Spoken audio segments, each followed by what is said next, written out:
बातमीचे प्रायोजक आहेत हॉटेल रोहित। लाडकी बहीण योजना ही येणाऱ्या निवडणुकीच्या मतांवर डोळा ठेवून चालवलेली योजना असून निवडणुकीच्या तोंडावर आश्वासनाचा बुडबुडा महायुती सरकारने चालवला आहे, अशी टीका शिवसेना उद्धव बाळासाहेब ठाकरे गटाच्या उपनेत्या ज्योती ठाकरे यांनी केली आहे। ठाण्याला मुख्यमंत्री त्यांच्या समवेत होते आणि लाडकी बहीण योजनेचं पुन्हा एकदा लॉन्चिंग करण्याचा प्रयत्न त्या ठिकाणी केला। पण मला असं वाटतं या लाडक्या बहीण योजनेच्या माध्यमातून आमच्या अंगणवाडी सेविका असतील, आमच्या आशा वर्कर असतील, किंबहुना आमचे जे काही प्रशासकीय अधिकारी आहेत त्यांना टार्गेट ठरवून दिलं होतं की उद्या पंतप्रधान येत आहेत, त्यामुळे या पंतप्रधानांच्या सभेसाठी एवढ्या महिला तुम्ही घेऊन या। त्या काहींना बसेसचं टार्गेट होतं, काहींना महिलांचं टार्गेट होतं।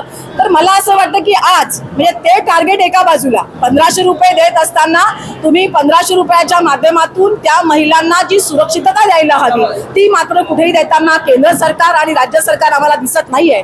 पण त्याचबरोबर आजचा कार्यक्रम जो मी पाहतोय या कार्यक्रमामध्ये आमचे ठाणे जिल्हा ग्रामीणचे सहसमन्वयक असलेले दशरथ पाटील यांनी हा जो श्री शक्तीचा जागर हा कार्यक्रम या ग्रामीण भागात केलाय। या ठिकाणची खच्च भरलेली गर्दी तुम्हाला दिसते, पण या ठिकाणी कोणीही महिला या कोणत्याही प्रकारचं आमिष न दाखवता आलेले आहेत। त्या स्वतः स्त्री शक्तीचा जागर करण्यासाठी आल्या आहेत आणि कुणालाही टार्गेट दिलं नव्हतं की तू येताना एवढ्या महिला घेऊन ये। मला वाटतं हे सगळ्यात मोठं स्त्रीचं सशक्तीकरण आहे आणि सक्षमीकरण आहे। या सक्षमीकरणाच्या माध्यमातून गेले अनेक वर्ष सातत्यानं जी आम्ही मागणी करतो की आम्हाला पैशाची भीक देऊ नका, त्यापेक्षा आम्हाला सुरक्षित वातावरण द्या, त्यापेक्षा महिलेला सन्मान द्या, त्यापेक्षा महिलेला गौरव द्या, आणि तो गौरव देताना आज केंद्र आणि राज्य सरकार कुठेतरी कमी पडतंय आणि म्हणूनच 1500 रुपये देऊन सुद्धा एकही रुपया न देताना आमच्या महिला आज या कार्यक्रमामध्ये जो कार्यक्रम दशरथ पाटील गुरुजी यांनी आमचे तालुका प्रमुख कुंदन पाटील यांच्या सहकार्याने आयोजित केला। विधानसभेच्या तोंडावर हे आमिषाचं आहे हे काही मी तुम्हाला वेगळं सांगायला नको, हे आमच्या मायमाऊल्या सगळ्या तुम्हाला सांगतील।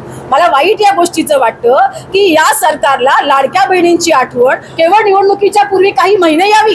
2.5 वर्ष सत्तेवरती बसला होता त्यावेळेला तुम्हाला ती महिला तुमची लाडकी बहीण वाटली नाही। बरं, ही लाडकी बहीण बघताना सुद्धा तुमचं टार्गेट जे आहे हे तुम्ही टार्गेट ओरिएंटेड आहात, कारण तुमचं टार्गेट कोणती महिला आहे, 21 वर्षा पुढची महिला यांची लाडकी बहीण, 65 वर्षाच्या खालची बहीण यांची लाडकी बहीण, म्हणजे 65च्या पुढची बहीण तुमची लाडकी होऊ शकत नाही। 21 वर्षाच्या खालची बालिका आहे ती तुमची लाडकी होऊ शकत नाही। म्हणजे मतांवरती डोळा ठेवून तुम्ही हा घाट घातलेला आहे आणि ज्या महिलेला खरं सुरक्षिततेची गरज आहे, जिला खरं आधाराची गरज आहे, अशी 65 वर्षाची महिला तुम्ही या योजनेतून गाळून टाकलेली आहे। ज्या खरोखर निराधार आहेत, ज्या खरोखर वंचित आहेत, ज्यांच्यापर्यंत शासनाचा पैसा, करदात्यांचा पैसा पोचायला हवा तो इथे पोचलेला आपल्याला दिसत नाही आणि त्यामुळे निवडणुकीच्या तोंडावर आश्वासनांचा बुडबुडा या पद्धतीचं या योजनेचं वर्णन करावं लागेल।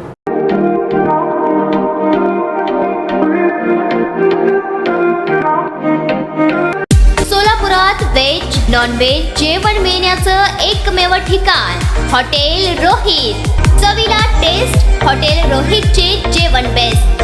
बर्थडे पार्टी, कार्यक्रम, विविध पार्टींचे ऑर्डर्स ही स्वीकारले जातील। ग्राहकांसाठी खास पार्सलची सोय। आमचा पत्ता हॉटेल रोहित, दास रस्ता opposite Kaligar petrol pump, Solapur.